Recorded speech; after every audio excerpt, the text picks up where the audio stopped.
આજે વડગામના કોંગ્રેસના ધારાસભ્ય જિગ્નેશ મેવાણીના સમર્થનમાં બનાસકાંઠાથી એક વિશાળ રેલી નીકળી।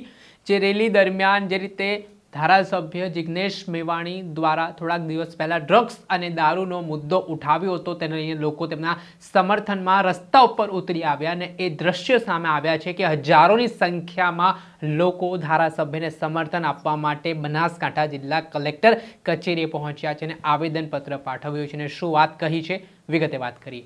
વૈષ્ણવજન તો તેને કહીએ જે પીડ પરાઈ જાનાને રે। નમસ્કાર દર્શક મિત્રો, નવજીવન ન્યૂઝમાં આપનું સ્વાગત છે। હું છું ફૈઝાન। આ દિવસોમાં ગુજરાતનું રાજકારણ ખૂબ ગરમાયેલું છે, કેમ કે એક તરફ વડગામના કોંગ્રેસના ધારાસભ્ય જિગ્નેશ મેવાણી, બીજી તરફ ગૃહમંત્રી હર્ષ સંઘવી જે રીતે નિવેદનબાજીઓનો દોર ચાલી રહ્યો છે। રાજ્યના પોલીસ વડાનું પણ ગઈકાલે નિવેદન સામે આવ્યું, તેના કારણે રાજનીતિ તેજ બની છે। ઘટના તમને ખબર જ છે, થોડા સમય પહેલા વાવ થરાદ જિલ્લામાં શિવનગર વિસ્તારની મહિલાઓ છે તે પોતાના પ્રશ્ન લઈને જિગ્નેશ મેવાણી જે વડગામના ધારાસભ્ય છે તેમના સમક્ષ પહોંચે છે અને ત્યારબાદ શિવનગરના મહિલાઓ સાથે વડગામના ધારાસભ્ય જિગ્નેશ મેવાણી વાવ થરાદ પોલીસ વડાની કચેરીએ પહોંચીને પોતાની રજૂઆત કરે છે। પોતાની જે ફરિયાદ છે તે મામલે તેઓ જાહેરમાં પોલીસ અધિકારીઓને તતડાવે છે, ઉધડો લે છે। એટલું જ નહીં, તે બાબતે તેઓ પોલીસના પટ્ટા ઉતરી જશે તે પ્રકારનું નિવેદન આપે છે અને ત્યારબાદ આ નિવેદનને લઈને આખા ગુજરાતમાં પોલીસ બેડામાં ખળભળાટ મચી ગયો છે।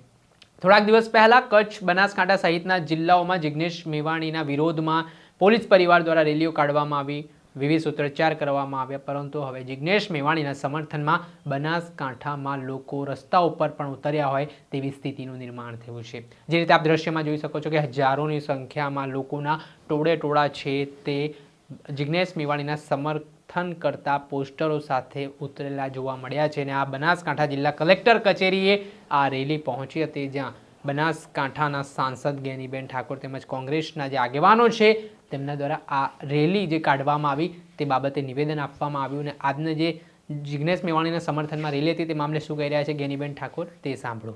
સ્વતંત્રતાનો અધિકાર છે, કોઈ અમે જન આક્રોશ રેલી લઈને આવ્યા તો લોકોએ અમારી પાસે આક્રોશ ઠલવ્યો અને જે આક્રોશ હતો એ જિગ્નેશભાઈ મેવાણીએ ત્યાં પોલીસ તંત્રને કીધો અને પોલીસ તંત્રને કહીને એની સામે કાર્યવાહી કરવાની હોય, એને બદલે પોલીસ બુટલેગરોનો સાથ સહકાર લઈને રેલીઓ કાઢે એ હું માનું છું ને।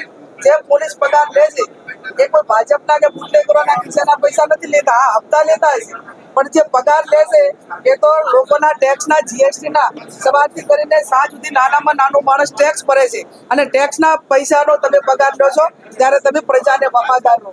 હું તો એટલા સુધી કહું છું કે કદાચ ગુજરાતની પોલીસને પગાર ઓછો પડતો હોય ને તો હજી જીએસટી વધારો, હજુ એકાદ યોજના બંધ કરો, પોલીસ માગે એટલા પૈસા આપો, એને પગાર આપો, પણ મહેરબાની કરીને આ યુવા ધનને બરબાદ થતું બચાવો એવી હું એમની પાસે આશા અપેક્ષા રાખું। આપણે સાંભળ્યા હતા સાંસદ જ્ઞાનીબેન ઠાકોર, સાથે તેમની સાથે બનાસકાંઠા જિલ્લા પ્રમુખ ગુલાબસિંહ રાજપૂત તેમજ અન્ય લોકો હતા। તેમણે આ રેલીમાં જિગ્નેશ મેવાણીના સમર્થન કરતા પોસ્ટરો સાથે જિલ્લા કલેક્ટરને આવેદનપત્ર પાઠવ્યું છે, જેને લઈને હવે રાજનીતિ તેજ બની છે અને રાજકારણ જબરજસ્ત ગરમાયું છે। દર્શક મિત્રો, આવા જ નવા વિડીયો સાથે આપને માહિતગાર કરતા રહીશું, એટલે નવજીવન ન્યૂઝ જોતા રહો।